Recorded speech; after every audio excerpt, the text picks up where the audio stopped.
benefícios por incapacidade e a perícia biopsicossocial. O nome é difícil, mas ele vai esclarecer totalmente e tirar a dúvida de vocês. O doutor Alexandre, ele é advogado, ele é presidente da Comissão Previdenciária da OAB de São Miguel Paulista, membro fundador do Grupo de Estudo Previdenciário, Vladimir Novaes Martins, coautor do livro Reforma Trabalhista e autor dos livros Prática Processual Previdenciária e Petições Previdenciárias Comentadas. Tá, eu gostaria novamente de agradecer a presença de todos, aos funcionários também do Departamento de Cultura e Evento, que nos auxilia sempre com muita satisfação, ao nosso presidente, doutor Marcos da Costa, e ao doutor Humberto, que é o nosso diretor do Departamento de Cultura e Eventos. Como eu não tive a oportunidade de anunciar o doutor está aqui, por favor, uma salva de palmas para ele, por favor.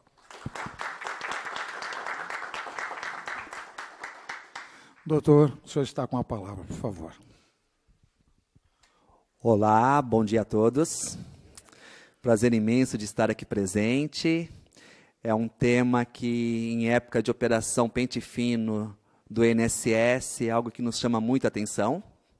Agradeço pelo anúncio. Acabei chegando antes, né? Eu devia ter esperado anunciar. Mas esta operação pente fino do INSS é um dos tópicos que nós vamos também trabalhar. Os benefícios por incapacidade é uma das minhas paixões. Trabalho com direito previdenciário há, em média, 18 anos. Tenho livros publicados pela editora Mundo Jurídico, Prática Processual Previdenciária, está na 8ª edição, Petições Previdenciárias Comentadas na 7ª, Dano Moral Previdenciário, Aposentadoria Rural, entre outros. Meu livro mais recente foi Teoria e Prática dos Recursos, publicado semana passada pela editora LTR. Vou aproveitar para fazer o marketing, o merchandising aqui, né, do meu novo trabalho. Este é meu novo livro que foi lançado. O livro envolve a parte teórica dos recursos dentro do próprio CPC, envolve a parte teórica dos recursos na Lei 10.259, conhecidos como Juizado Especial Federal. Alguns o qualificam como moedor de direitos sociais, estrangulador, exterminador. Alguns dos momentos a crítica ela é realmente correta. Trabalho com o Jeff. Inclusive, quem fez o prefácio desta obra foi a magistrada federal, Kilson Lee, juíza federal da 5ª turma do Juizado Especial Federal. Nós fazemos um trabalho juntos. Recebi algumas orientações, falou, olha, acrescenta isso, coloca esse ponto, põe esse outro aqui, orienta os nobres colegas para, e aqui vai algumas dicas, tá, de benefícios previdenciários. Vai solicitar um benefício por incapacidade, analisa a enfermidade do teu segurado e faz um pedido específico com aquela especialidade. Assim você vai ter argumentos, caso passe por outra, para depois questionar um cerceamento de defesa lá em sede de recursos. Eu costumo dizer que o melhor recurso começa já na petição inicial. Então, esta é a minha nova obra. Vamos iniciar o tema de hoje. Já me perguntaram lá fora, me falaram ali, olha, mas que nome horroroso é esse, perícia biopsicossocial?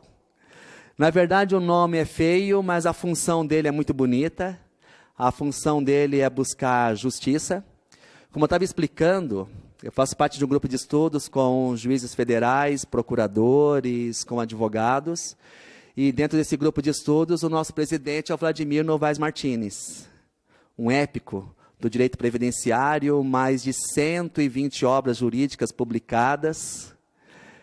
E dentro desse grupo de estudos, nós fazemos uma linha de trabalho buscando algo que o mercado não possui, ou pelo menos tentar suprir uma lacuna. E dessa lacuna surgiu, inclusive, o livro. O livro chama Perícia Biopsicossocial, que também foi publicado pela editora LTR. Quem tiver interesse pode conhecê-lo. Lá vai ter a visão do nós, advogados, servidores do INSS, procuradores, parecer da doutora Ivani Bramante, desembargadora trabalhista, da doutora Kilson Lee, juíza federal. E a perícia biopsicossocial nada mais é do que o respeito às individualidades do ser humano. Nós defendemos na nossa tese que tão somente a perícia médica, um laudo médico, ele é insuficiente para dizer se a pessoa faz jus a um benefício ou não. E aqui eu trago alguns exemplos para tentar facilitar o assunto. Chega um segurado no meu escritório, ele é portador de uma hérnia de disco, e já chega com um laudo médico declarando incapacidade total e permanente para toda e qualquer atividade profissional, e ali eu começo a minha investigação. Eu digo que o advogado tem que ser o primeiro a investigar se o caso realmente tem que ser levado para o Poder Judiciário ou não. Olho para o segurado, 25 anos de idade, com uma hérnia de disco, atividade habitual, auxiliar de escritório. Vocês acham que ele vai receber o benefício previdenciário? Acredito que não. Pegamos essa mesma enfermidade, chega um segurado com 55 anos de idade, motorista de transporte público, coletivo, com atividade habitual, com um pouco mais de 20 anos de trabalho. Será que a hérnia de disco vai atrapalhá-lo de exercer a função? Acredito que vai. Então, assim, a perícia biopsicossocial, ela nada mais é do que uma avaliação completa do ser humano, levando em consideração a sua idade, a sua atividade profissional, e nós ainda defendemos um pouco mais. Foi uma decisão unânime lá, tá? Lá nós temos um grupo de em média 12 pessoas e temos a votação. Nós defendemos um pouco mais. Nós também defendemos qual seria a real possibilidade desta pessoa retomar uma vaga no mercado de trabalho. Então a perícia biopsicossocial ela é isso, ela leva em consideração a idade, a atividade profissional, ela leva em consideração o mercado de trabalho e ela leva também em consideração o nível de segurança, se essa pessoa, se ela pode exercer o trabalho dela de forma segura, para si e para a própria coletividade. Será que este motorista seria um perigo para a coletividade? Eu acredito que sim. Desta forma, nós trabalhamos aqui a perícia biopsicossocial. Não esperem encontrar este nome, tá, dentro de sentenças, até hoje eu não encontrei, é casos raríssimos. Mas nós temos que... Tive algumas decisões que eu vou trazer ao final do nosso evento. E assim eu espero já ter tirado pelo menos a primeira impressão de que o nome é feio. O nome não é feio, não é tão complexo. Aqui vamos nós. Alexandre Menezes Farinelli, sou advogado, professor de Direito Previdenciário, escritor de obras jurídicas, palestrante, já fiz vários eventos. Presidente da Comissão Previdenciária OAB São Miguel Paulista, ali eu deixo o meu WhatsApp registrado. Temos um grupo de Seguridade Social. Quem quiser ingressar no nosso grupo de estudos, basta mandar a mensagem ali que eu faço a inclusão. Dentro do grupo nós temos servidores federais em diversos níveis. A única restrição que nós temos no grupo é que haja respeito para com todos, porque ali nós temos servidores do próprio INSS. Quando a gente fala que o INSS não presta, nós estamos generalizando. Tenho ali grandes amigos, pessoas que nos ajudam grandemente. E aqui nós vamos começar com o que são os benefícios por incapacidade. Primeiro temos que desfazer aquele mito, tá? Incapacidade nem sempre é enfermidade. A enfermidade nem sempre vai gerar uma incapacidade. E aqui eu posso citar vários exemplos.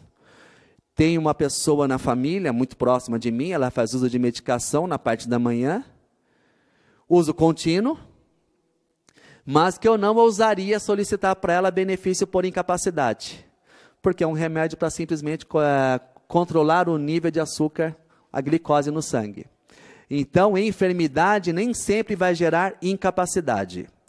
Às vezes, nós estamos no nosso escritório, a gente se assusta com aqueles laudos com 10, 20 CID, né, tudo lá dentro, cadastrados lá, a gente fala, meu Deus, esse aqui é garantido que vai receber o benefício.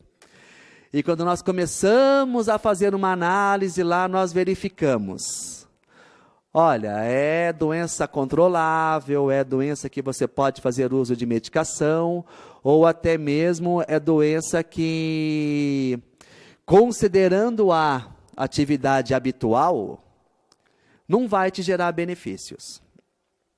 Desta forma, nós temos as espécies incapacidade total e permanente, mais conhecida como aposentadoria por invalidez. Temos a incapacidade total e temporária, também conhecida como auxílio-doença. E temos a incapacidade parcial e permanente, mais conhecida como auxílio-acidente. Uma está prevista no artigo, vou começar pelo 42, da Lei 8.213, outra no artigo 59, e outra a partir do artigo 86. E eu coloquei propositadamente algo ali que está escrito que não temos fundamento legal e que é justamente nesse momento que a perícia biopsicossocial ela entra em ação. Nós não temos uma previsão legal para incapacidade parcial e temporária. Difícil isso, né? E aqui eu pergunto, o que nós fazemos com esta pessoa? Não existe uma hipótese de incidência para recebimento deste benefício, para incapacidade parcial e temporária, e desta forma nós vamos deixar esta pessoa desprotegida do universo jurídico? Ou será que pelo fato dela pagar contribuição previdenciária nas suas mais diversas formas, e aqui nós temos em regra o segurado empregado, que já tem um desconto em folha, e com relação ao segurado empregado, eu acho muito interessante, porque o legislador ele não confiou nem um pouco de entregar o dinheiro na mão do próprio empregado, para que o empregado depois fizesse o repasse para os cofres previdenciários.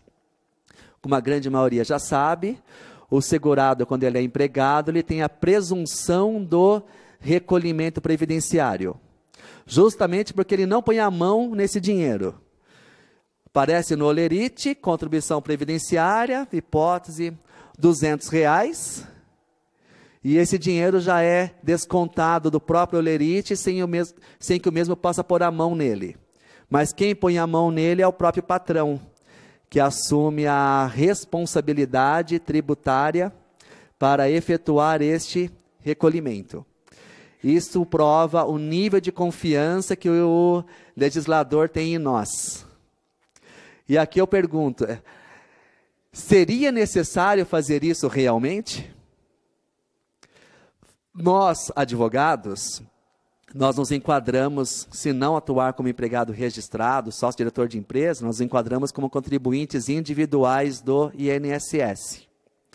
Todos aqui fazem o seu recolhimento na escala de 20% dos valores previdenciários lá, corretíssimos, sempre no dia 15 de cada mês, né? Eu vejo aqui que alguns já deram uma risadinha, falou, olha, eu não.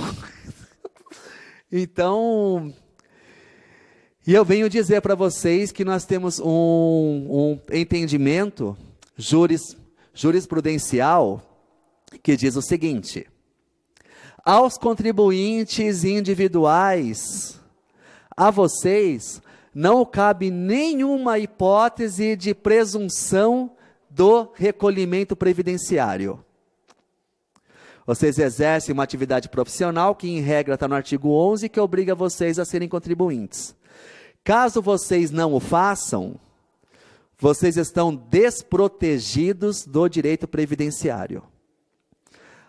Vão montar uma ação judicial dizendo que eu sou contribuinte obrigatório, que, portanto, o INSS poderia fazer uso de uma ação de execução fiscal e cobrar os valores. Hoje a jurisprudência está 100% dizendo, olha, né, você não recolheu, portanto, não vamos reconhecer a sua qualidade de segurado.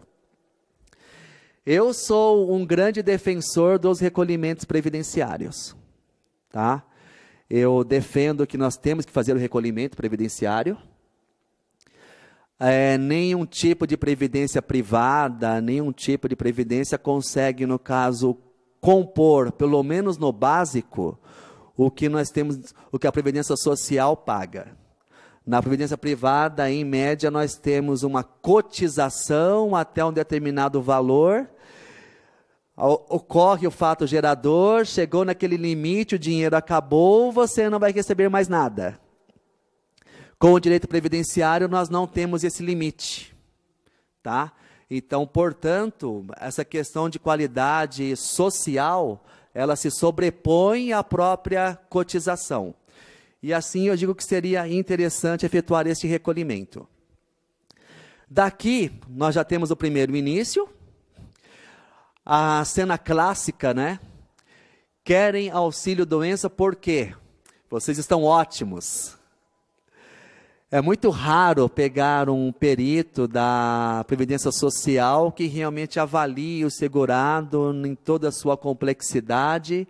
Nós ainda temos uma ideia pejorativa de que aquela pessoa que está recebendo benefício previdenciário, ela está onerando os cofres públicos, está recebendo das nossas contribuições e simplesmente está de boa. Está recebendo um salário sem trabalhar, sem receber, então nós temos essa ideia. Não vou dizer que é uma ideia absolutamente errada, tá? Errônea. Tem pessoas que realmente ficam satisfeitas, o sonho delas é, entre aspas, né, se encostar na caixa.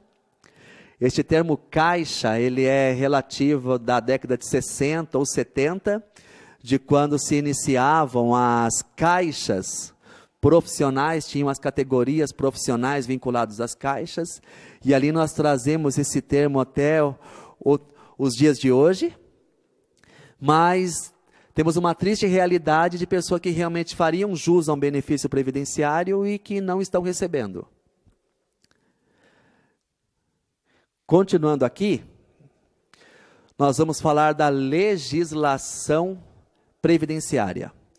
Confesso para vocês que quando eu iniciei os meus estudos em direito previdenciário, não existiam muitos autores, né? O direito previdenciário não era esse protagonista que ele é hoje.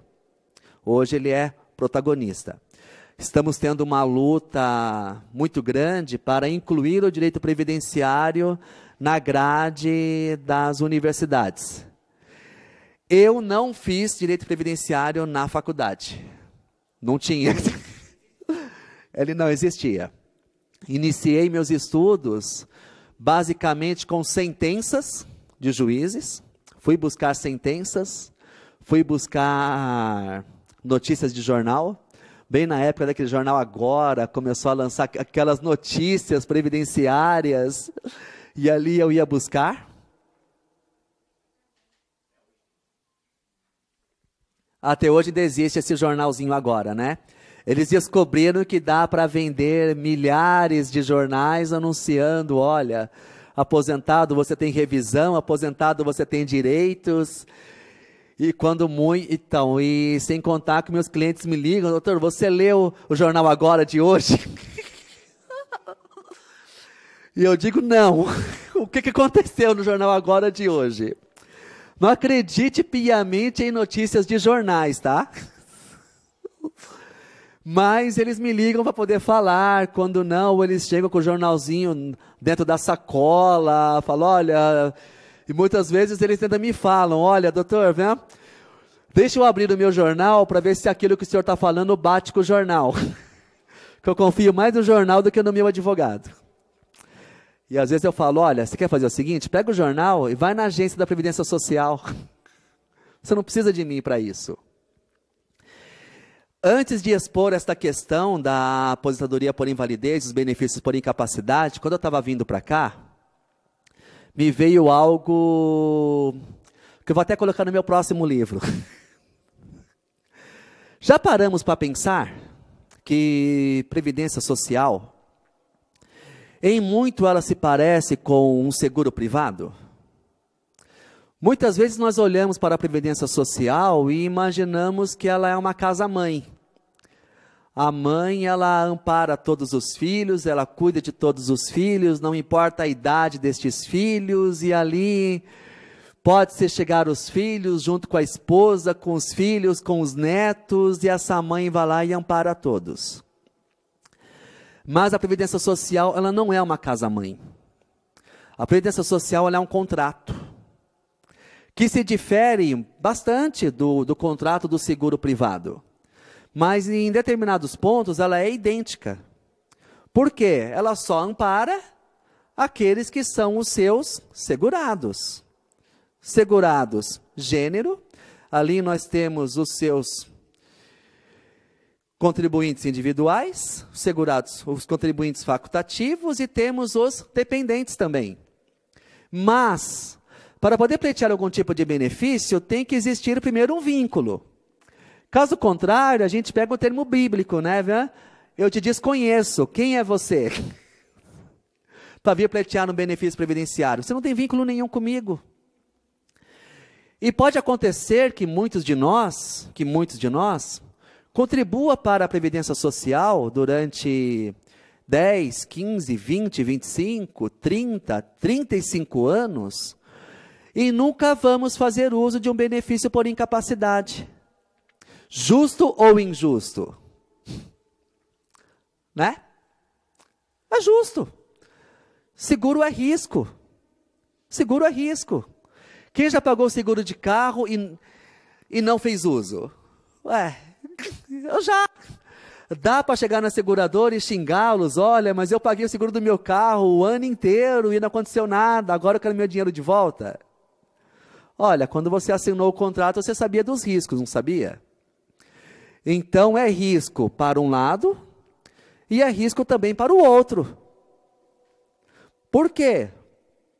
Contribuinte individual efetuou o primeiro recolhimento, e aqui cabe uma ressalva, para que esse recolhimento possa valer como uma contribuição para fins de carência, o primeiro tem que ser efetuado em dia. Em dia. Enquanto não perder a qualidade de segurado, você pode efetuar os recolhimentos retroativos. Perdeu a qualidade de segurado, você não pode mais efetuar recolhimentos retroativos. E aqui cabe para essa nossa análise. Segurado, primeiro dia de trabalho, empregado, para as leis previdenciárias, um dia de trabalho é equivalente a um mês de contribuição. Esse segurado sofre um grave acidente. Deste grave acidente será aposentado por invalidez. Justo para os cofres previdenciários? Justo. A Previdência assumiu o risco? Se a Previdência assumiu o risco, corre o risco de pagar a aposentadoria por invalidez por 10, 15, 25, 30 ou 40 anos.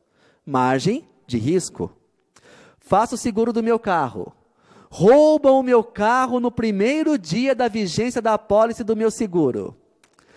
Eu vou ficar com dó lá da seguradora e vou dizer, olha, como aconteceu no primeiro dia da vigência aqui da apólice, vocês não precisam pagar o meu carro não, tá?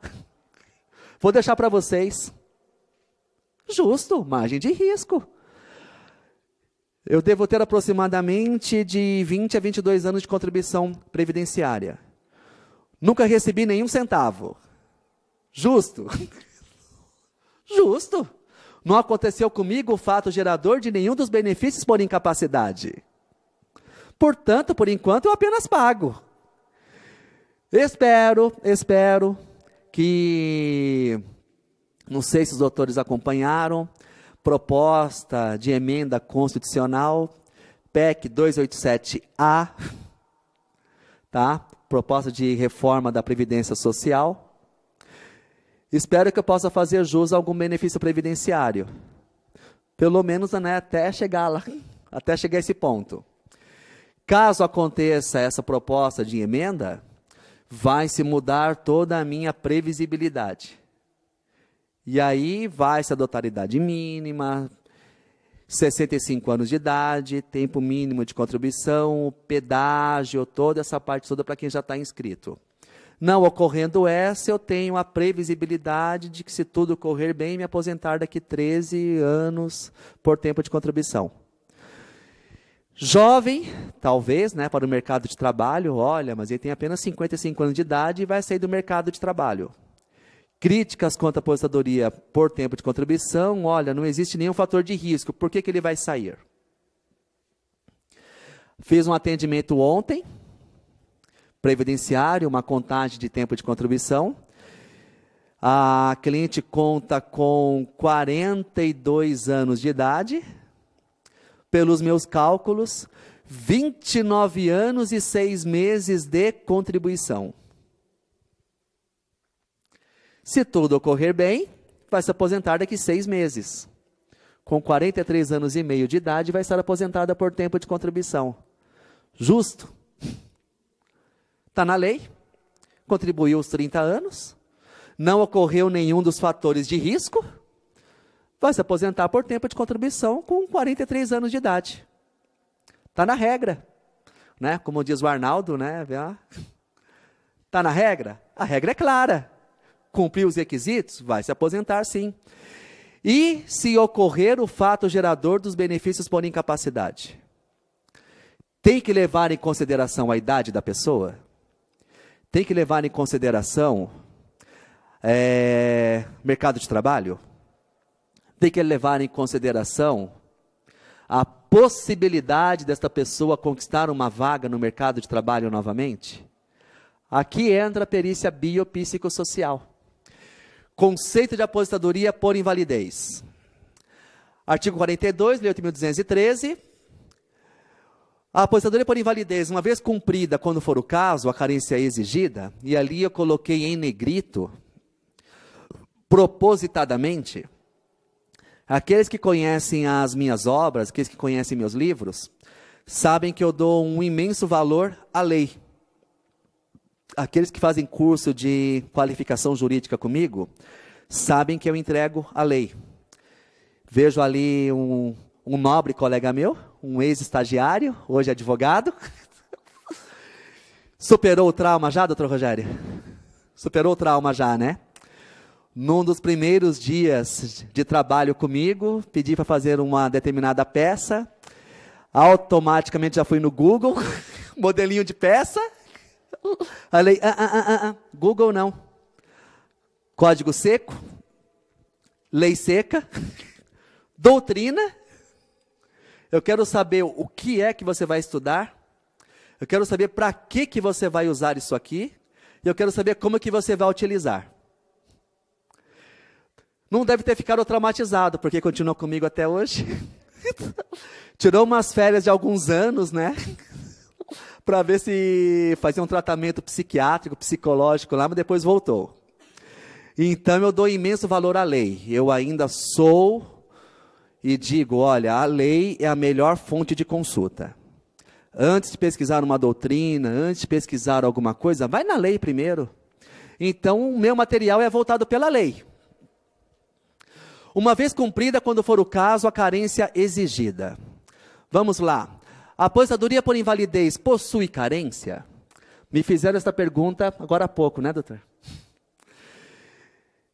Exige carência? Exige carência. Em regra.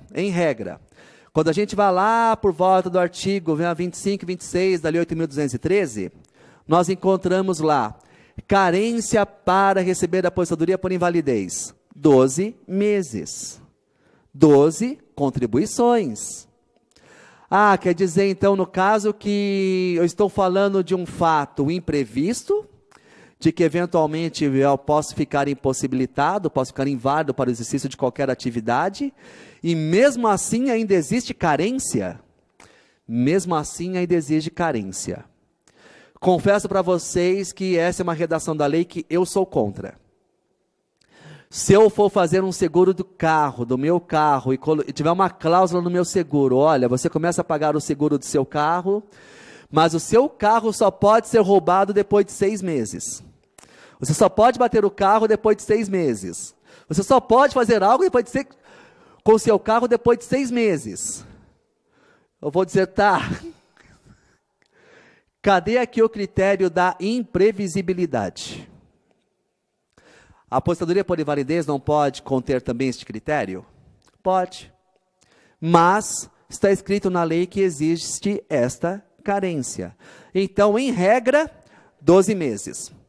Quando for o caso, a carência é exigida. Quando a lei fala quando for o caso, quer dizer que existem exceções. E advogado ama exceção. A gente busca, né, as brechas, a gente busca ali as letras miúdas. As letras miúdas nós encontramos no artigo 26 da Lei 8.213, aonde está escrito, olha, caso seja derivada de acidente de qualquer natureza, caso seja derivada de doença profissional, caso seja derivada de acidente do trabalho, não será necessário cumprir a carência. Ou seja, começou a melhorar. Para poder acrescentar ainda essas exceções, existe uma portaria do Ministério da Saúde, dizendo, olha, temos um rol aqui de doenças consideradas tão graves, mas tão graves, que ela também isenta o segurado do cumprimento de carência. Entre elas, neoplasia maligna, espondilite antiartrose, pega lá uma série de doenças.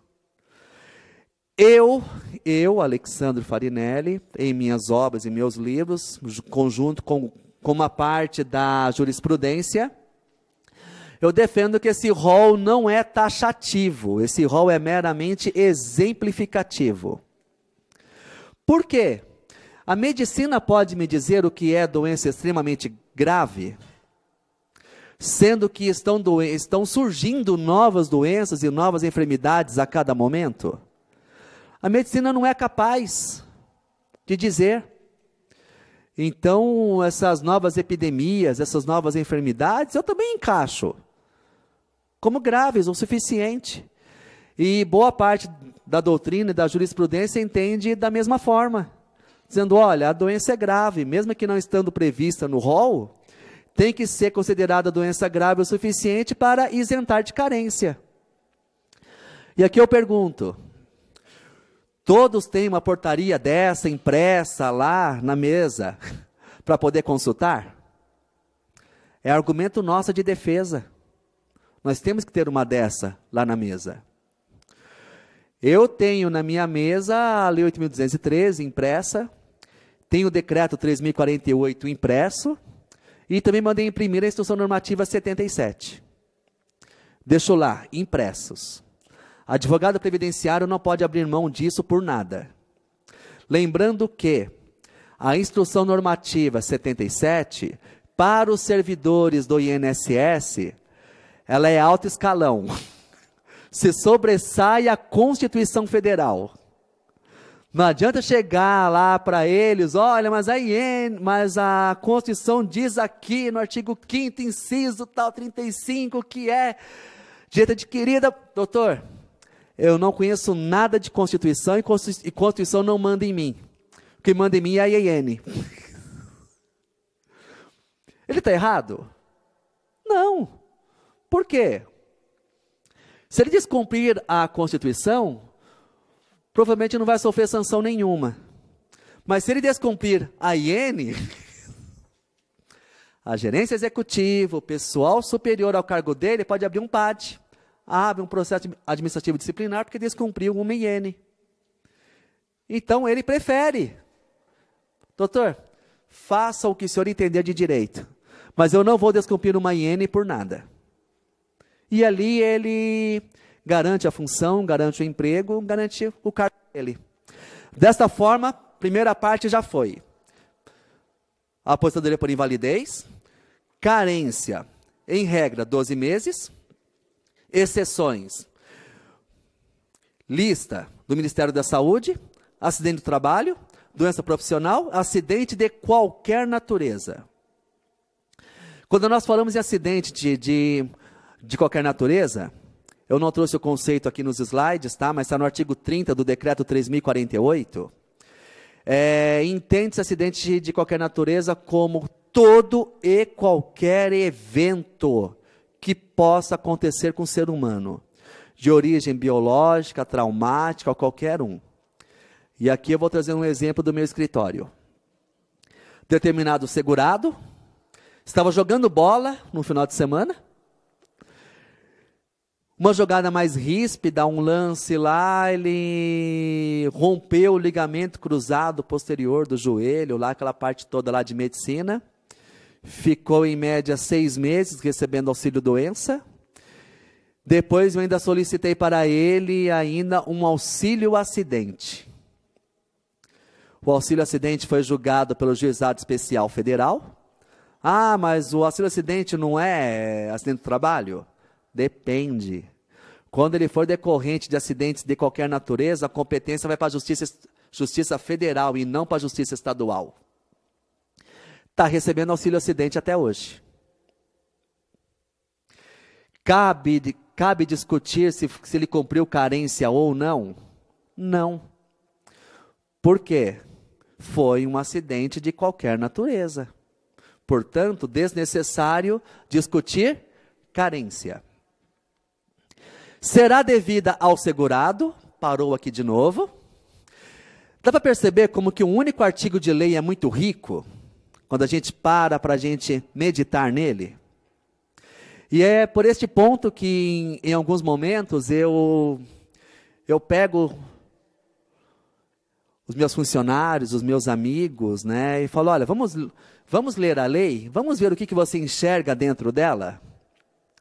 E ali está o ponto-chave: segurado.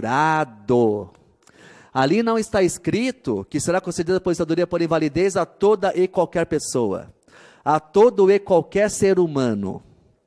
Quem é o segurado do INSS? Aquela pessoa que tem vínculo com a Previdência Social. Em regra, empregado ou contribuinte individual, ou ainda segurado facultativo. Está pagando? Opa, então você é essa pessoa, você é segurado. Não está pagando? Por mais triste que seja a sua situação, a sua história de vida, tudo que vai acontecer na tua vida, pegamos aquele texto bíblico, né? Aparta-te de mim que eu te desconheço. Aparta-te. Que, estando ou não em gozo de auxílio-doença. Que mito é esse de que para ser aposentado por invalidez, primeiro eu tenho que receber um auxílio-doença? Isso é mito. É mito. Não tem que receber auxílio-doença nenhum.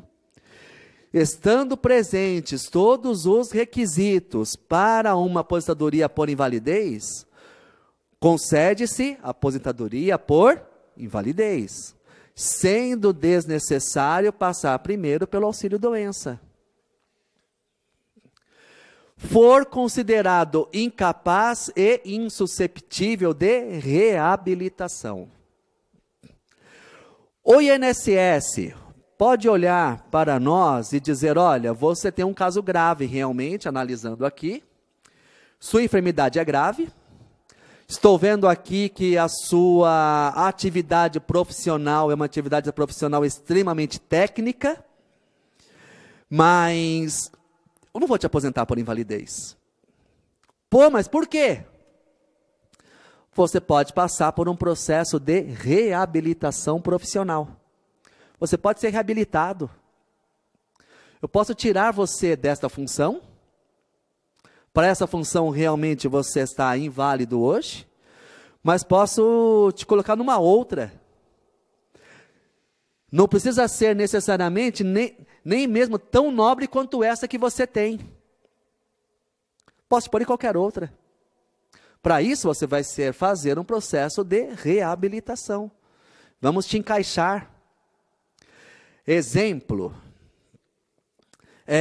contribuinte individual, médico neurocirurgião.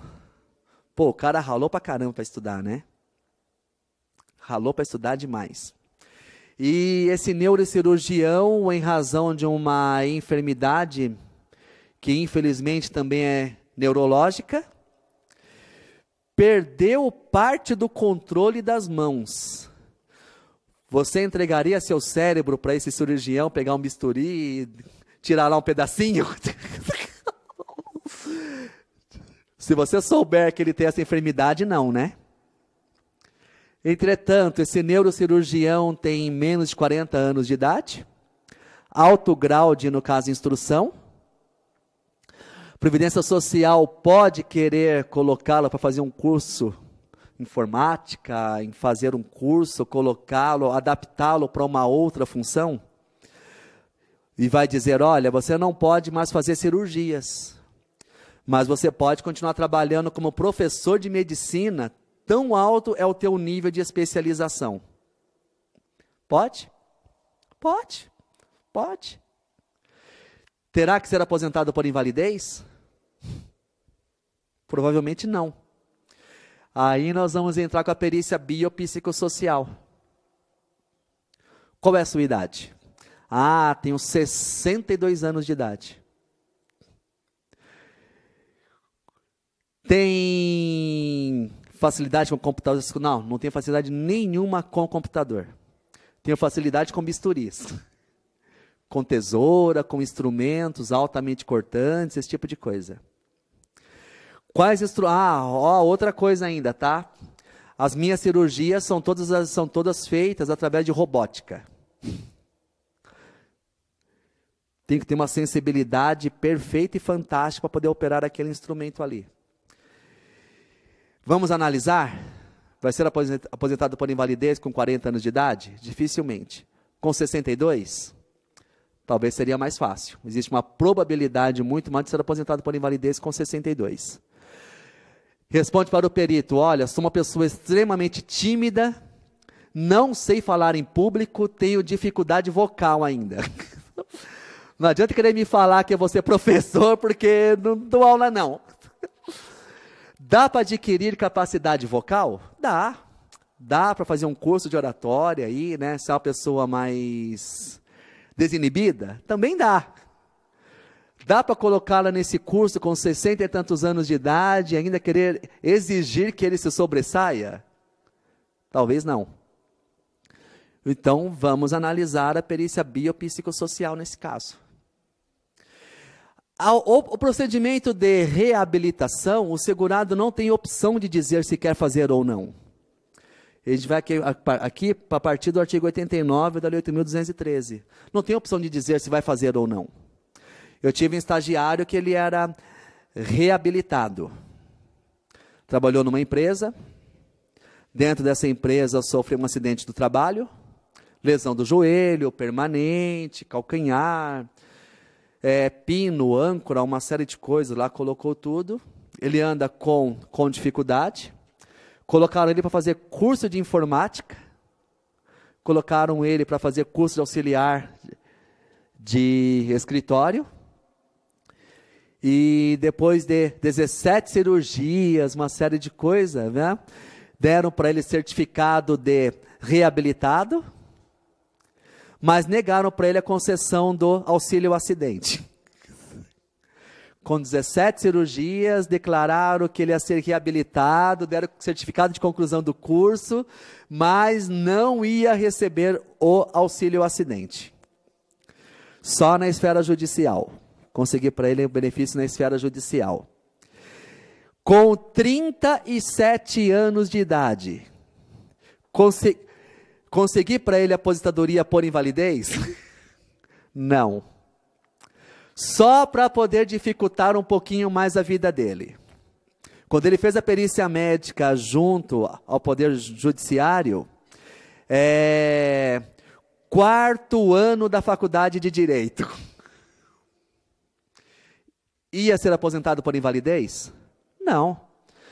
Dá para o advogado trabalhar com uma lesão no joelho, uma lesão no pé, no tornozelo? É difícil. É difícil, né? Se locomover, fazer uma série de coisas. Mas com 38 anos de idade, concluindo a faculdade do curso de Direito, né? Tadinho, né? Tadinho dele. Mas, tá?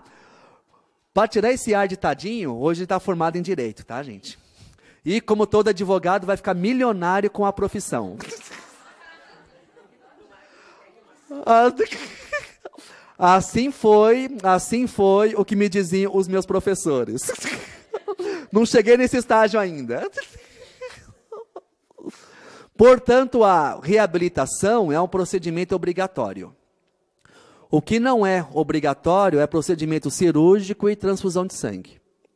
Mas frequentar a escolinha, fazer ali, é obrigado a fazer. E o benefício previdenciário continuará sendo pago enquanto estiver frequentando o curso. Para o exercício de atividade que lhe garanta a subsistência. Alguns colegas dizem subsistência, tá? Eu não vejo muita diferença. A aposentadoria por invalidez só pode ser concedida se for considerado inapto, incapacitado para o trabalho de toda e qualquer atividade profissional.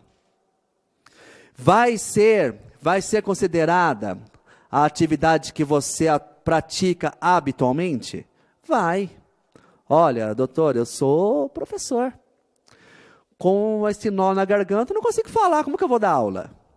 Tudo bem, você não pode dar aula, mas você também é advogado? Sou.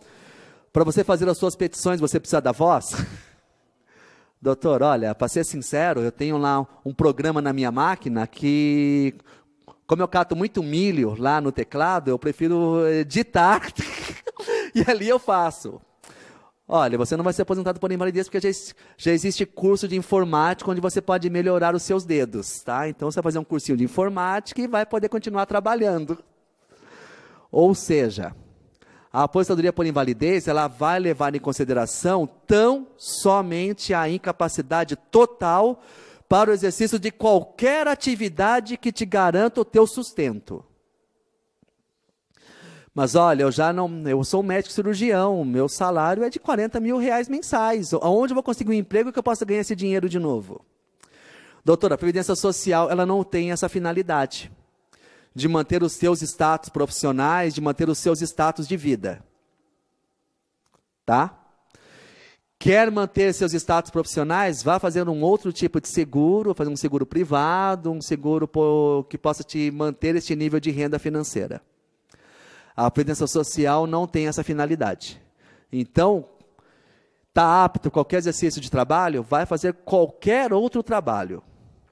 Sendo tão nobre ou não tão nobre quanto esse que você tem hoje. Ser-lhe-á paga enquanto permanecer nesta condição. E aqui entra a grande questão da Operação Pente Fino. É lícito chamar uma pessoa que recebeu a aposentadoria por invalidez por 11 anos, para do nada fazer uma nova perícia médica? É lícito. É lícito, sim. Desde que essa pessoa não esteja amparada em algumas hipóteses legais. Tem pessoas que não são obrigadas a comparecer dentro desta perícia médica. Já já nós vamos falar sobre elas. E aqui vai o primeiro argumento de defesa para quem tiver o seu cliente na Operação Pente Fino. Mas a aposentadoria por invalidez ela é paga enquanto permanecer a condição de invalidez. Não estando mais presente a condição de invalidez, o benefício poderá ser cessado, poderá ser cancelado.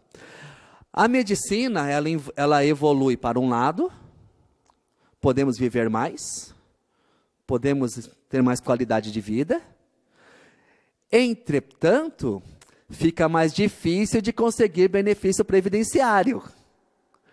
Doutor, há 20 anos atrás, uma hernia de disco já aposentava alguém por invalidez. Hoje, já existem tratamentos fisioterápicos, tratamentos terapêuticos, tratamentos cirúrgicos, existe uma série de tratamentos que, de repente, a hernia de disco já não aposenta mais por invalidez. evolui de um lado e, né, causa dificuldades de outro. Mas, doutor, eu fui portador de neoplasia maligna. Perfeito. Fiz a quimioterapia, a radioterapia, fiz todo o tratamento.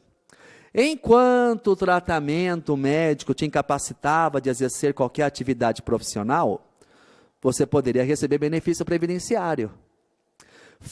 Passou a fase daquele tratamento, hoje você só faz o acompanhamento, dificilmente vai continuar recebendo benefício previdenciário.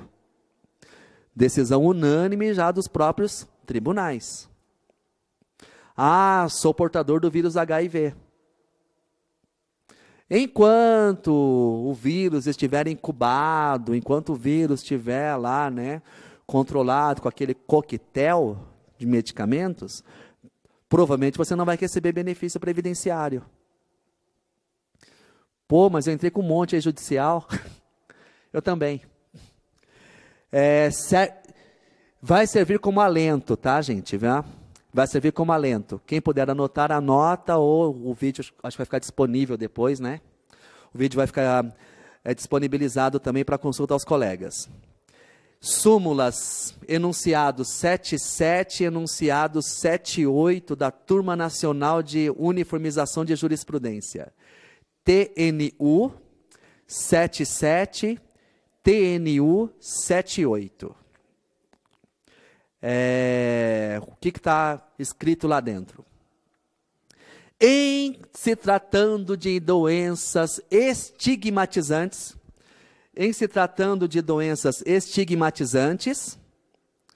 deverá o magistrado realizar uma perícia complexa, ou realizar a perícia biopsicossocial. Vamos chamar um assistente social para avaliar o nível de estigmatização desta pessoa.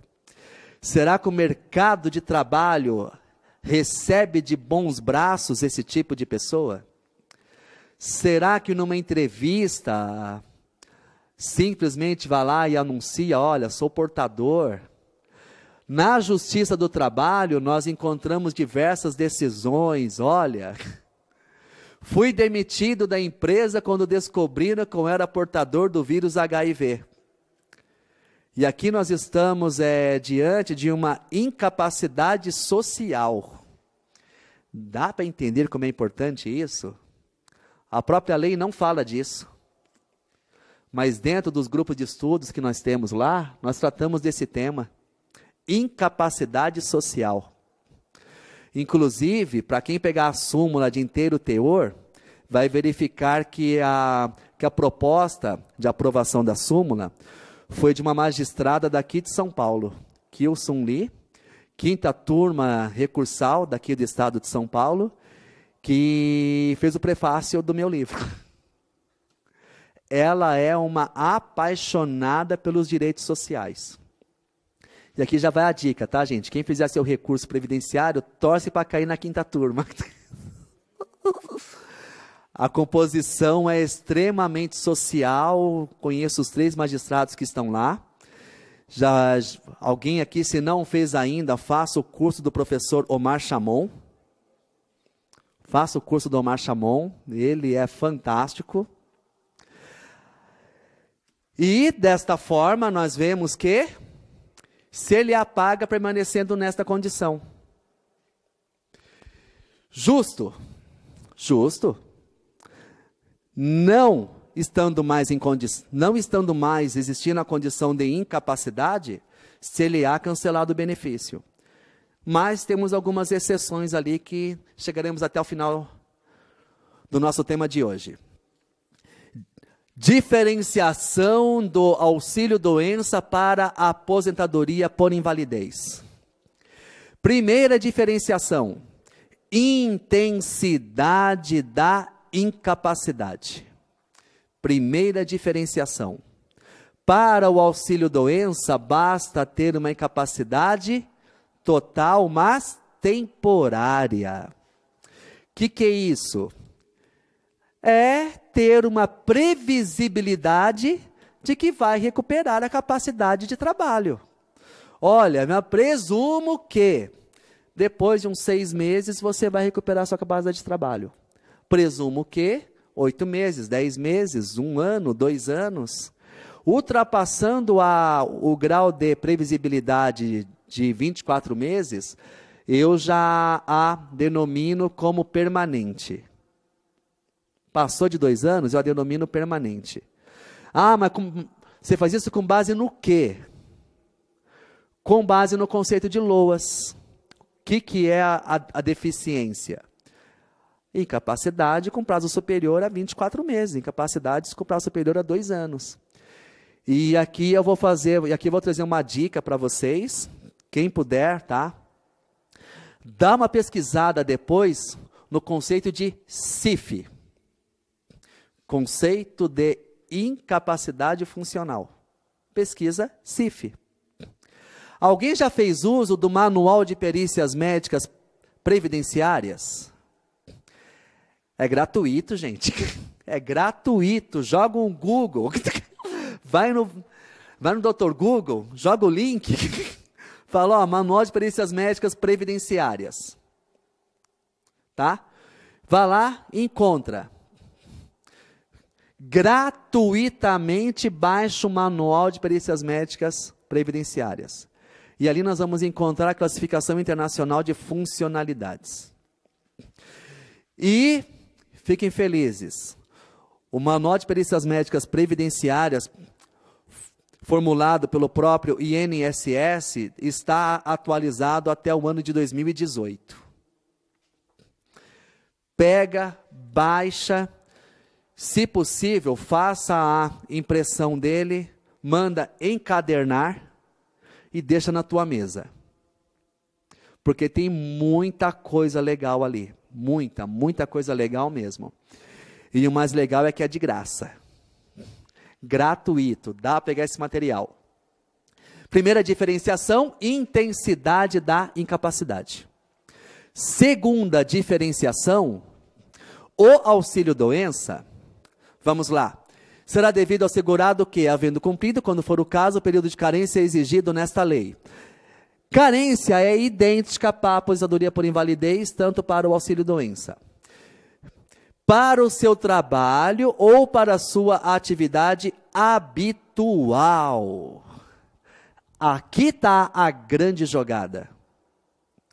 Para receber o benefício previdenciário de auxílio-doença, eu não preciso estar incapacitado para toda e qualquer atividade.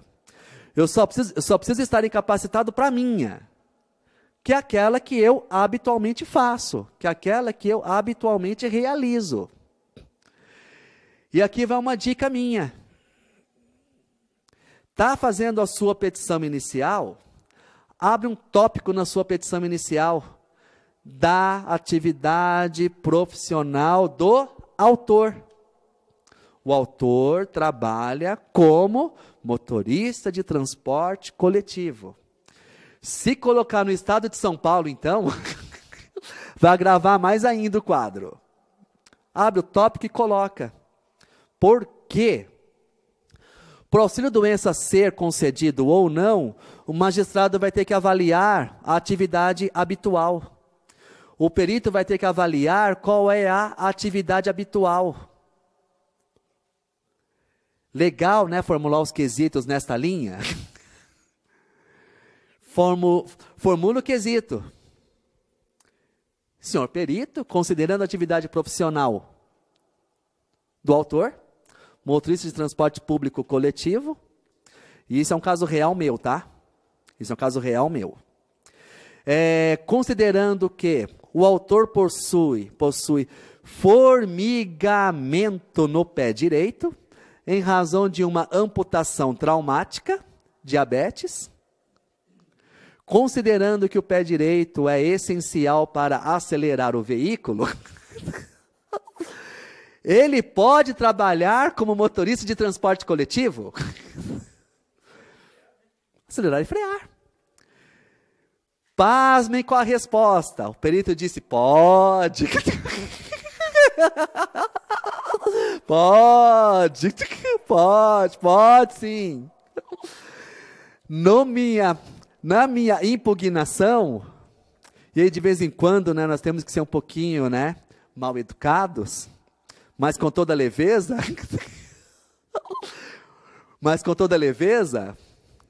excelência, impugna-se a conclusão do laudo em razão, né, do parágrafo A e B. Excelência, com todo respeito a vossa senhoria, tudo, né, eu não entraria neste transporte coletivo. Eu não contrataria esse motorista como particular. Mas o perito disse que entraria. Resultado. Laudo negativo. Primeira sentença negativa. Em grau de recurso. Concede-se auxílio doença, nem aposentadoria por invalidez foi. Segurado com mais de 50 anos de idade. Quase 20 anos de tempo de trabalho.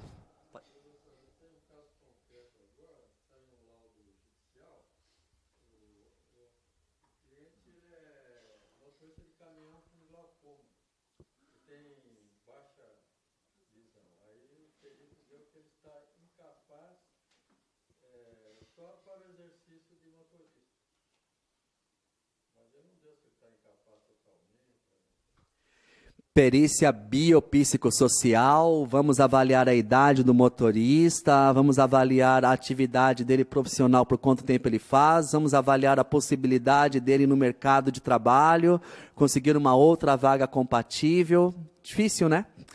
Mas dá para perceber a importância de colocar a atividade habitual?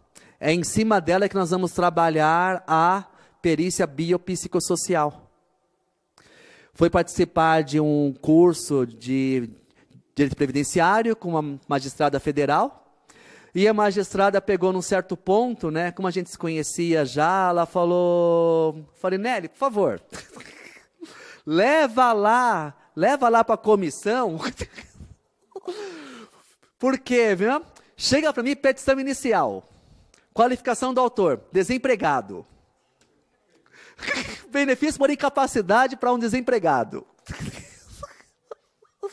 Eu olho assim e eu falo, tá. Eu vou avaliar o que aqui nesse caso? Ah, não, eu fecho a peça, falo, ó, tá, me dá a próxima. Ou seja, nós também temos que colaborar. Às vezes nós também dificultamos o trabalho. A atividade habitual por mais de 15 dias consecutivos. Ah, doutor, meu cliente pegou uma gripe lá, pegou um atestado de 4, 5 dias. Paciência. Azar. Trabalha registrado? Ah, trabalha. Entrega o atestado para a empresa. Doutor, trabalho por conta. Prejuízo de 4 dias. Tá?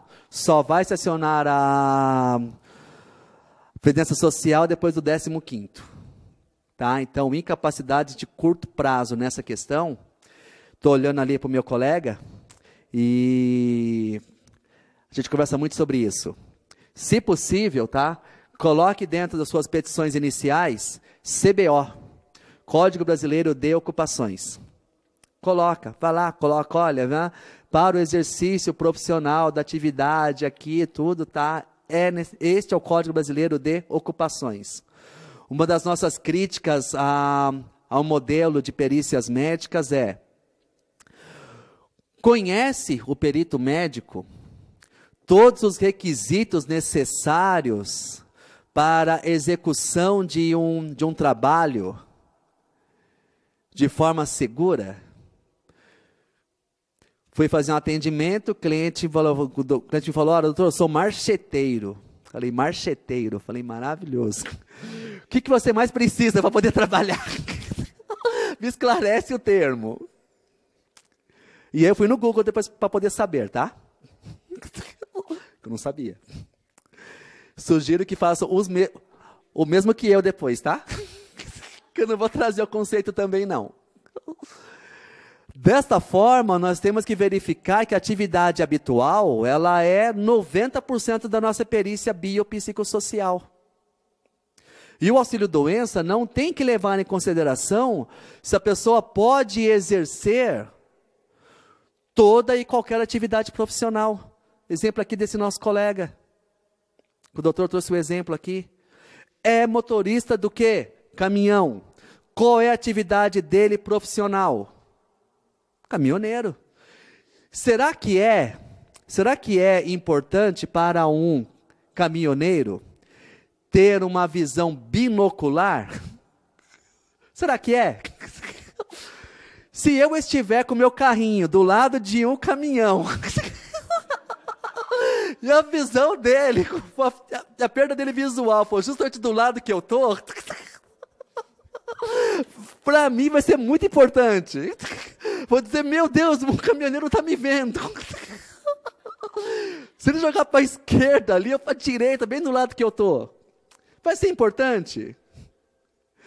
E aqui cabe uma questão também, com relação a benefícios por incapacidade. E eu confesso que ela é pouco tratada nos livros em doutrina. E eu posso dizer isso porque meu colega está lá, né? Então ele sabe que livro de doutrina, basicamente um autor ali, eu tenho quase todos para poder estudar. A concessão do benefício por incapacidade tem que levar em consideração principalmente 2 pontos. Primeiro, grau de segurança para a própria sociedade, grau de segurança para o próprio segurado. É seguro para a própria sociedade ter um caminhoneiro com visão monocular, dirigindo pelas ruas e pelas estradas?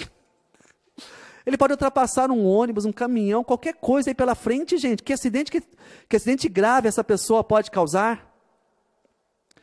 E eu pergunto, somente para ele? A segurança dele também não é importante?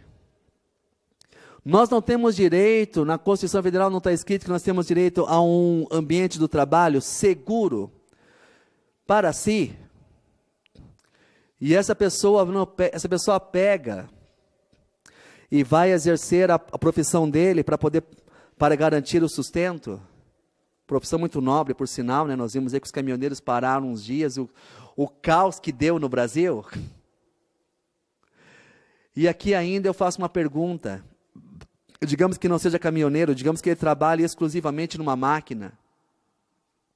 Digamos que ele não seja um perigo para a sociedade, mas digamos que seja um perigo tão somente para ele.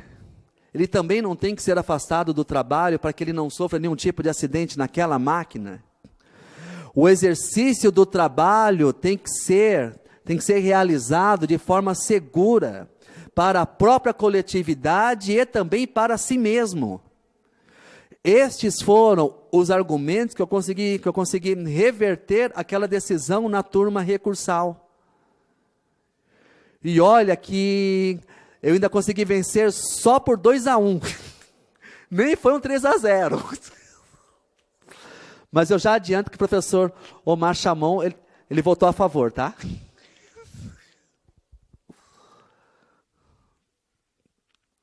Conceito de auxílio-acidente, tá? Até a vigência da lei 9.032/95, o auxílio-acidente ele só era concedido, tá? Só era concedido para acidentes do trabalho. Depois passamos aí por um período nebuloso, até uma outra lei esclarecendo, até discutir isso judicialmente. E aí fizeram uma outra lei, fizeram a lei 9528, que diz, olha, né? O auxílio-acidente agora vai ser concedido para toda e qualquer espécie de acidente. Seja ele do trabalho, seja ele doméstico, seja ele jogando futebol, não importa a origem. O auxílio-acidente tem que ser concedido, tão somente estando presente redução da capacidade do trabalho, não se levar em consideração a carência, mas tem que ter qualidade de segurado. Disso a gente não escapa. Senão a Previdência Social vai te dizer, olha, aparta-te de mim. O auxílio acidente será concedido como indenização, diferenciação do auxílio acidente para os demais benefícios. Os demais benefícios, ele vai ser concedido como substitutivo remuneratório, substitutivo de salário, substitutivo de renda. Exatamente por isso que o auxílio acidente, ele é concedido na forma de que você pode continuar trabalhando. Você pode receber o auxílio acidente, você pode continuar trabalhando, registrado, sem registro, de forma individual, por conta, pouco importa a sua atividade. Você tem a liberdade de continuar trabalhando. Fiz um vídeo pelo Facebook ontem, tá? Depois vocês conhecem o canal Alex Farinelli, dicas de direito previdenciário, análise de processos. Me perguntaram ontem, doutor, auxílio acidente é contabilizado como tempo de contribuição?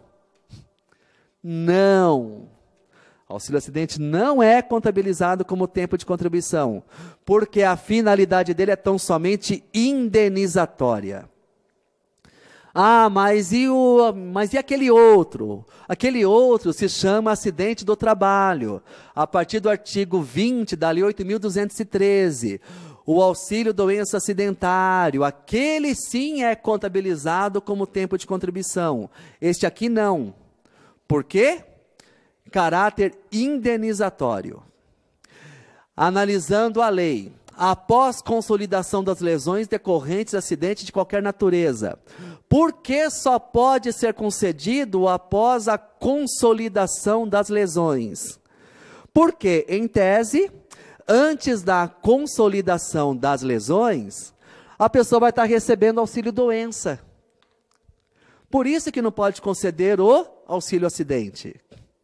E quando não se consolidou as lesões, presume-se que está recebendo auxílio doença, benefício por incapacidade total e temporária.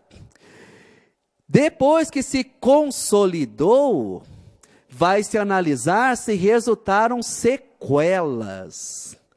Não é o acidente em si que concede o benefício, mas sim as sequelas. Ah, mas sofri um acidente gravíssimo, fiquei internado lá tantos meses, tudo. Amém, mas você está bem? Não, agora eu estou, graças a Deus. Resultou sequelas que reduziram a sua capacidade de trabalho? Não. Não posso receber? Não, eu não vai receber. Infelizmente é isso. E nós, previdenciaristas, temos que dizer abertamente para o nosso cliente: não vai ter direito. Se quiser que eu monte processo, se eu entender que existe o mínimo de viabilidade, eu monto. Se eu entender que não vai ter viabilidade, eu digo não. Falo, olha, eu não vou montar, procura uma outra pessoa. Que implique em redução da capacidade para o trabalho que habitualmente exercia. Dá para entender como que esse habitualmente é a chave do negócio? Da perícia biopsicossocial? Este habitualmente é o que vai ser levado em consideração. Exemplo, aquele meu segurado sofreu uma amputação traumática no pé, amputou-se o dedo lá, tem formigamento. Para o exercício da atividade profissional de motorista, tem que receber benefício previdenciário. Se esta pessoa não fosse motorista, se fosse auxiliar de escritório, iria receber também o benefício previdenciário? Iria incomodar o formigamento no pé, tudo? Iria incomodar? Iria. Mas será que pegaríamos um juiz, um perito que dissesse, olha, não vai receber? Por quê? Por quê? A segurança de você andar ou estar sentado não é requisito fundamental para que você possa executar o seu trabalho. O perito estaria errado? Talvez eu até fizesse uma impugnação. Advogado gosta disso, né? Talvez eu até recorreria. Mas eu tenho que dizer que o perito desta vez tem razão. Portanto, palavra-chave, habitualmente exercia. Quando se vai solicitar benefícios por incapacidade, informa a atividade profissional. Informa as qualidades, os requisitos, a qualificação, tudo que é necessário para a execução de um trabalho de forma segura. Defesa do INSS, tá? Cansei de pegar o INSS fazendo réplica, contestação, dizendo, olha, né? Desnecessário a concessão do benefício previdenciário, eis de que a redução da capacidade do trabalho é tão somente em grau mínimo. O que eu tenho a ver com isso? Não tenho nada a ver com isso. Doutor, mostra para mim no artigo 86 aonde que está escrito que a concessão do benefício somente será feita para benefícios por incapacidade com redução em grau mínimo, médio ou máximo. A lei só fala que implica em redução da capacidade para o trabalho. A lei não fala em que grau. 20, 40, 60%. O que nós tínhamos na redação anterior era o auxílio suplementar, que este sim tinha o recebimento de percentual. Na nova redação, não temos. Portanto, rejeite-se a impugnação acostada aos autos, conforme redação legal, requer a concessão do benefício previdenciário, conforme pleiteado na petição inicial. Período de carência. Já foi dito. Incapacidade, total ou parcial. Já foi dito. Dever de previsão para a cessação do benefício. E aqui nós temos que tomar um cuidado imenso, imenso, imenso, imenso. Antes da redação da lei, tá? Quando tínhamos assim, um laudo médico judicial concedendo o benefício previdenciário, e o próprio juiz não colocava concede esse benefício por tanto tempo, e eu ficava feliz da vida, porque o benefício estava concedido até o dia que o INSS se lembrasse de chamar o meu cliente para fazer perícia. 1 ano, 2 anos, 5 anos, 10 anos, 20 anos, perfeito. Com a nova redação da lei, já não posso fazer mais isso. E aqui nós temos, no parágrafo 8º, sempre que possível, o ato de concessão ou de reativação do auxílio-doença judicial ou administrativa deverá fixar o prazo estimado para a duração do benefício. Ou seja, né? Hoje nós temos que avaliar até quando foi concedido o benefício. Porque se não houver ali a previsão, teremos a redação que vai trazer que trata-se de benefício apenas por 120 dias. Caso contrário, seu cliente ficará sem benefício. Pegadinha do INSS. Pedido de prorrogação. 15 dias antes. O cliente espera passar o dia para nos procurar 2 dias depois. Doutor, posso pedir prorrogação? Não. Por quê? O prazo era 15 dias antes. E como que eu fico sabendo disso? Procura um advogado previdenciário. Aí você fica sabendo disso. Mas o INSS não coloca isso no jornal. E nem vai colocar. Né? Continuando ali. Vamos avançar no tempo. Isenção de perícia médica. Tivemos uma inovação previdenciária. Inovação previdenciária. Antes da redação da lei 13.457, o segurado aposentado por invalidez, ele tinha a possibilidade de recebimento de benefício permanente? Não. não existia aposentadoria por invalidez permanente. Ele era tão somente provisório, durante toda a vida. Aquela ideia que o segurado tinha, mas eu quero me aposentar por invalidez, porque eu não aguento mais fazer perícia de auxílio-doença. Eu falava para ele, olha, azar o seu. Mesmo aposentado por invalidez, você poderá ser convocado para fazer perícia novamente. Por quanto tempo? Por toda a vida. Hoje, redação da lei 13.457, artigo 101. E vamos lá para o parágrafo 1º. Após completar os 55 anos de idade ou mais, 55 anos ou mais de idade, quando decorridos 15 anos da data de concessão da aposentadoria por invalidez, ou do auxílio-doença que a precedeu, este segurado está isento de ser chamado para uma nova perícia.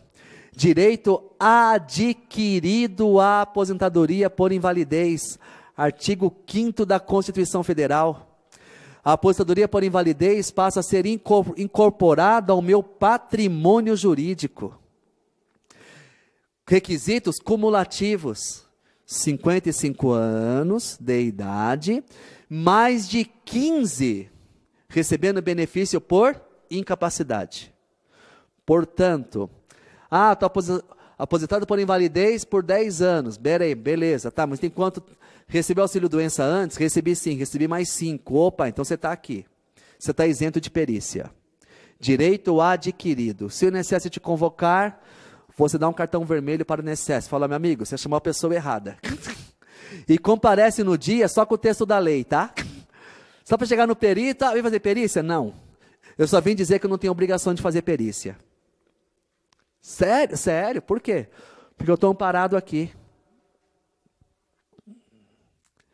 Mais uma hipótese. Após completar 60 anos de idade.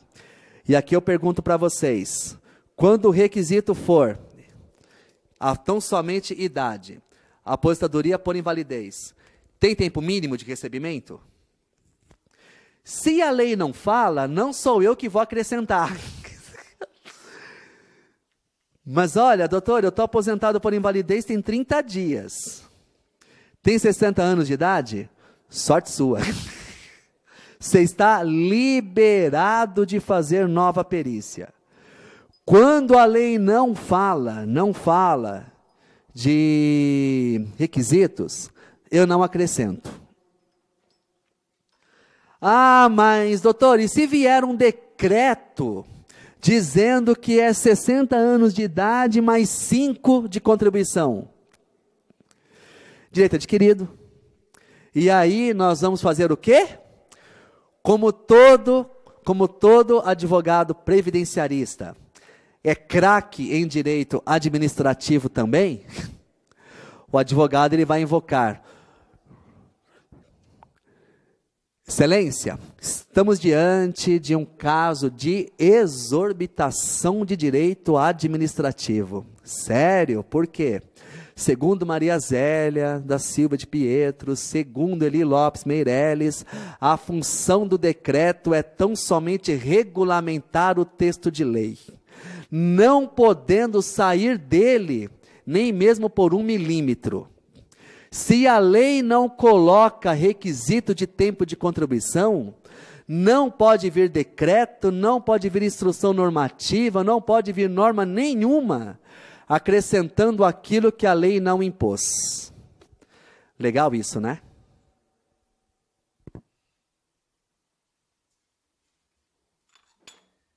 Dá para entender a importância que o advogado previdenciário tem que ser bom em direito constitucional? Tem que ser bom em direito administrativo? Tem que ser bom de realmente pegar a matéria, chegar no posto com uma IN, pegar a IN e debater com o pessoal, mas com a IN debaixo do braço, para evitar abusos? Pergunta minha, tá? E aqui eu aceito opiniões. Artigo 475 da CLT. Ou aposentado por invalidez, afastado pela Previdência Social, e estava também afastado da empresa por tempo indeterminado. a empresa não poderia fazer a rescisão do contrato de trabalho desta pessoa. Por quê? Suspendeu. E o benefício previdenciário de aposentadoria por invalidez era tão somente temporário.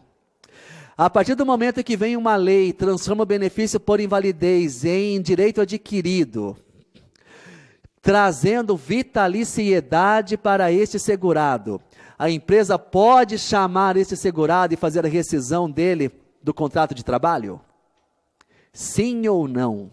475 da CLT.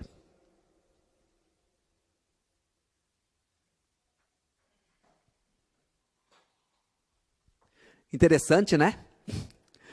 Como que o direito previdenciário se entrelaça com o direito do trabalho, entrelaça com o direito administrativo, entrelaça com o direito constitucional, com toda essa parte? Opinião do Alex, tá? Eu, Alexandre Farinelli, entendo. O empregado que for aposentado por invalidez será suspenso do contrato de trabalho durante o prazo fixado pelas leis da Previdência Social para a efetivação do benefício. Antes da redação da Lei 13.457, o benefício previdenciário não tinha prazo para que fosse efetivado.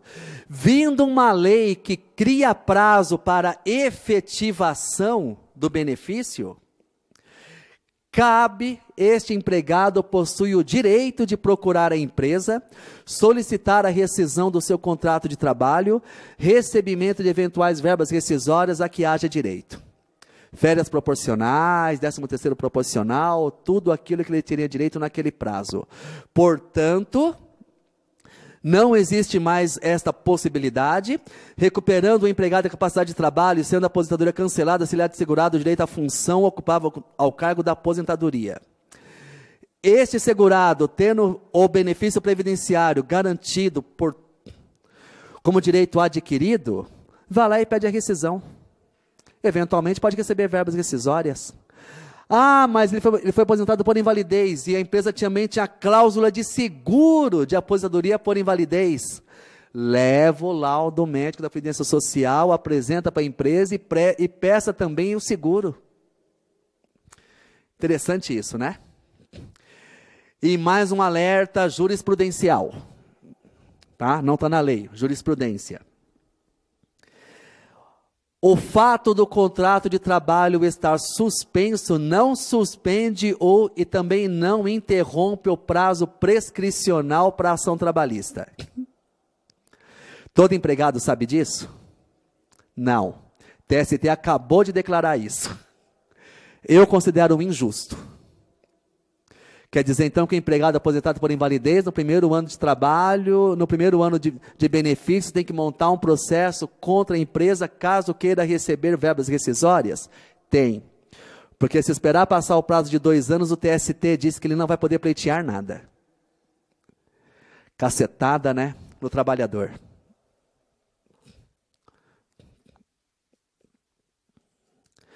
Portanto, benefício definitivo, benefício definitivo em 2 hipóteses.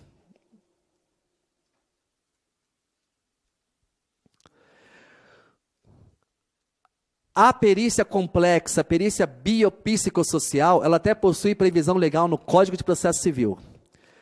E aí me perguntam, me falam, Farinelli, mas eu vou ter que aprender o direito administrativo, constitucional, previdenciário e ainda entender o Código de Processo Civil? Vai, não tem opção. Até porque nós não temos um código de processo previdenciário. Todos os nossos procedimentos judiciais com status de benefício previdenciário é trabalhado pelo Código de Processo Civil. Tudo que está aqui, eu uso lá. 475. Tratando-se de perícia complexa que abrange mais de uma área de conhecimento especializado, o juiz poderá nomear mais de um perito e a parte indicar mais de um assistente técnico. Quando nós estamos falando de perícia biopsicossocial, eu estou chamando não somente o médico, eu estou chamando também o assistente social. Quem começou com a perícia biopsicossocial no Brasil? Pasmem, o próprio INSS. Ele que deu o pontapé. Sério, mas quando isso? Quando ele começou a analisar a aposentadoria da pessoa portadora de deficiência. Ele chama o médico para avaliar a deficiência. Ele chama um assistente social para poder avaliar o índice dele de classificação internacional de funcionalidades. Ele começa a classificar a dificuldade de acesso desta pessoa, do 0 até o 100. E ali iniciou-se essa parceria de perícia complexa. No Juizado Especial Federal de São Paulo, já temos essa previsão. Fiz um pedido de auxílio-doença. E pedi no meu pedido, coloquei lá nos pedidos, excelência, quero a avaliação de perícia complexa com visita de assistente social. O juiz deve ter olhado para minha cara e falou, tem certeza? Eu falei, eu tenho, absoluta. Assistente social para quê? Excelência, eu não quero que o benefício seja avaliado tão somente no grau de nível de incapacidade, mas eu quero que seja avaliado no nível de funcionalidade, como trata a OMS, Organização Mundial de Saúde. No primeiro momento, ele rejeitou, depois ele aceitou. Falei, muito obrigado, excelência, agradeço imensamente. Temos que entender que o laudo médico judicial, tá? O laudo não é feito para o perito satisfazer o próprio ego. O laudo, ele nada mais é do que um veículo de prova para que ele sirva de apoio para a conclusão do próprio juiz. 90 e tantos % dos juízes seguem o laudo? Seguem o laudo. Mas, e quando não seguir? Mas, e quando é necessário realizar uma perícia biopsicossocial? Vamos avaliar a complexidade do ser humano na sua inteireza. Vamos avaliar a idade do segurado. Vamos avaliar o grau de instrução. Vamos avaliar o exercício da atividade que esse segurado possui. Vamos avaliar o grau de aptidão que esse segurado tem. Vamos avaliar a probabilidade desse segurado conseguir uma nova vaga no mercado de trabalho. Temos que chamar o juiz para fazer a valoração do laudo. E aqui, tá? Nós temos que entender o quê? O juiz apreciará a prova e indicará na decisão as razões da formação do seu convencimento. É o juiz que tem que avaliar o laudo, interpretar o laudo. Perito não tem que dizer se o benefício tem que ser concedido ou não concedido. Eu acho terrível quando o perito diz, olha, é no que depender de mim não vai receber nada. Às vezes eu vou lá e coloco, excelência, o perito não tem que dizer se tem que receber ou não. Eu não pedi a opinião dele, eu pedi que ele avaliasse a pessoa, em sua complexidade. Perícia biopsicossocial, Lei 13.146 de julho de 2015. A avaliação da deficiência, quando necessária, será biopsicossocial, realizada por equipe multiprofissional e interdisciplinar. Dá para entender que avanço nós estamos tendo na legislação? O Brasil, em termos de lei, ele é mega avançado. Isso aqui é uma legislação de nível mundial, legislação de primeiro mundo. Se os nossos juízes, se os nossos peritos, né, estão preparados para uma legislação dessa, isso é outra história. Mas cabe a nós brigarmos por ela. Tem que analisar os impedimentos nas funções e nas estruturas do corpo. A estrutura do corpo, medicina. Impedimento nas funções, avaliação do mercado de trabalho, função social. Os fatores socioambientais, psicológicos e pessoais. Vamos avaliar quais são as condições de trabalho, qual que é o nível, o que o mercado de trabalho oferece para esse tipo de pessoa. a limitação no desempenho das atividades. Essa pessoa estará em igualdade de condições na luta por uma vaga, competindo com outra pessoa que não é portadora da mesma deficiência que ela. Esta empresa contrataria qual dos dois? Com deficiência ou sem deficiência? A restrição de participação vai entrar em igualdade? TNU, súmula 47, dever do juiz. Uma vez reconhecida a incapacidade parcial para o trabalho, o juiz deve analisar as condições pessoais e sociais do segurado para a concessão da aposentadoria por invalidez. Aqui a gente fecha aquele tópico que eu disse, né?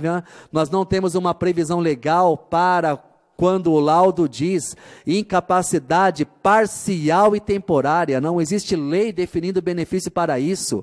Mas quando houver incapacidade neste ponto, o juiz deve analisar, dever do juiz analisar as condições pessoais e sociais do segurado. Como é que nós vamos auxiliar o magistrado se nós advogados, vamos lá e colocamos, excelência, né? Autor, desempregado. O juiz olha e fala, doutor, desempregado não é profissão. Como é que eu posso saber se ele é caminhoneiro? Como é que eu posso saber se ele é motorista? Como é que eu posso saber se ele é digitador? Como é que eu posso saber se ele é bancário?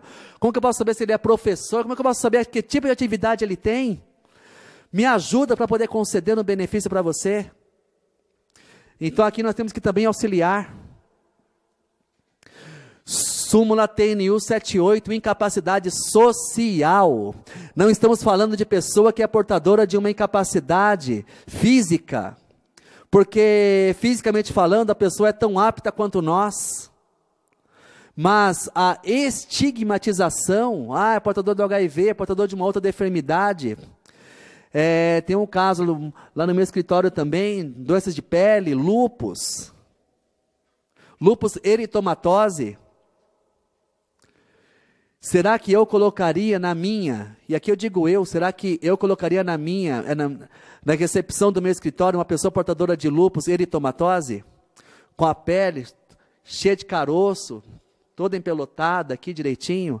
Os clientes estenderiam a mão para poder cumprimentar esta pessoa, vendo que a mão tem aquela enfermidade?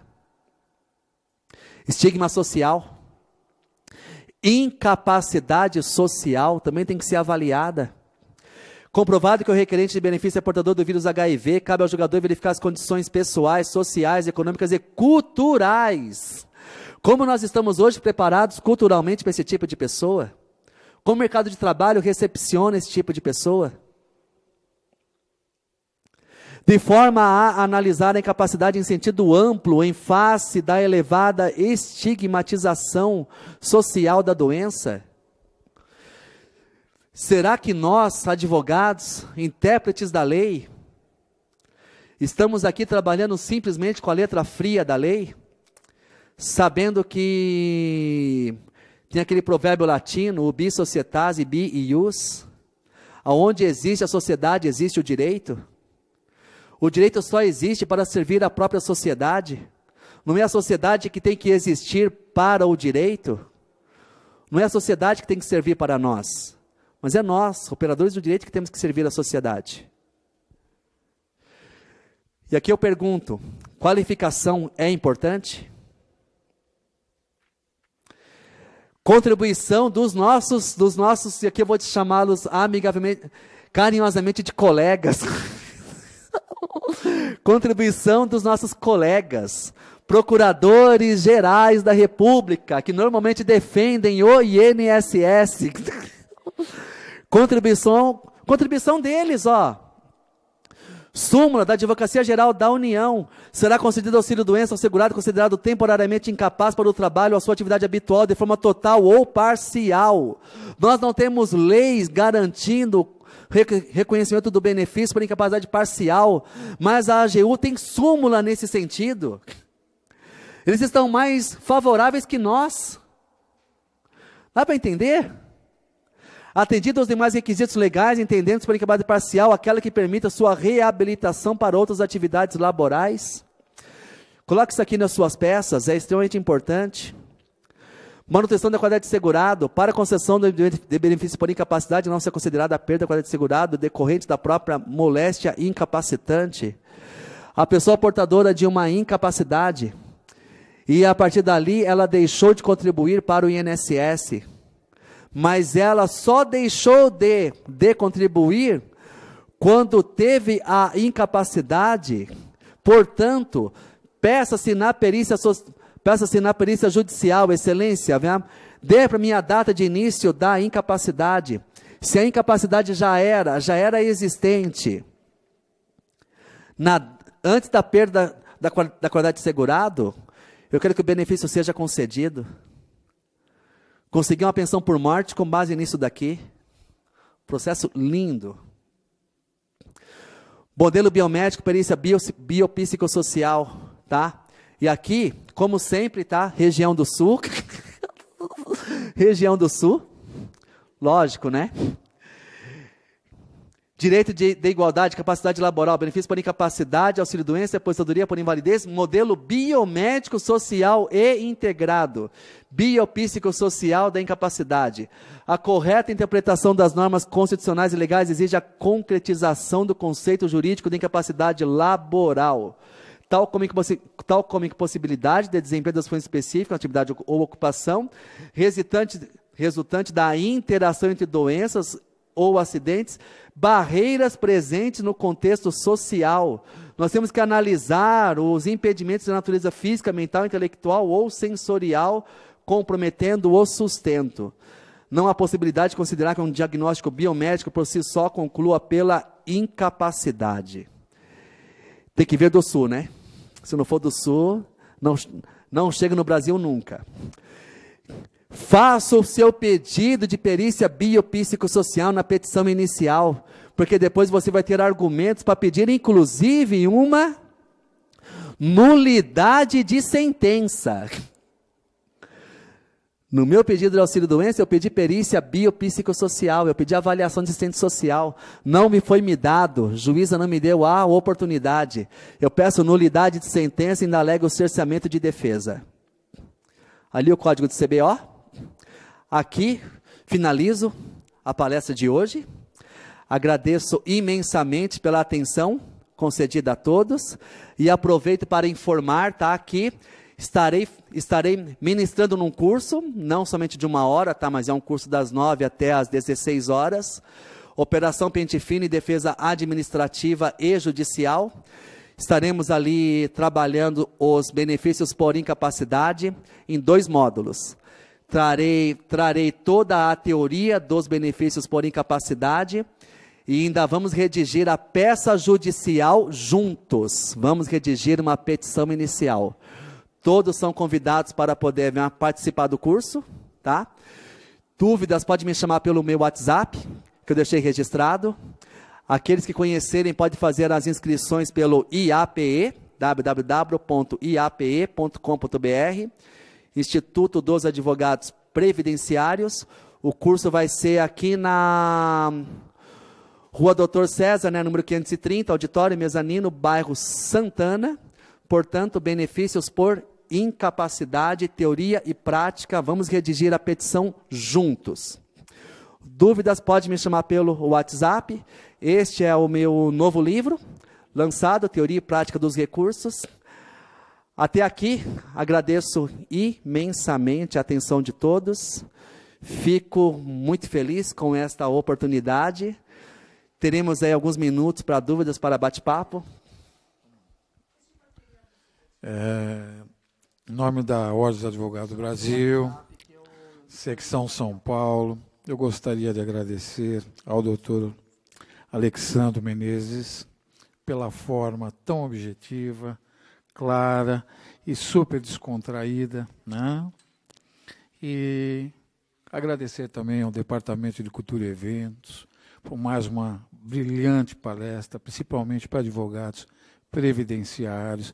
E, novamente, em nome da OAB Secção São Paulo, nós vamos fazer um mimo para o doutor e, novamente, uma salva de palmas para ele. E, após, eu vou abrir para as perguntas, por favor.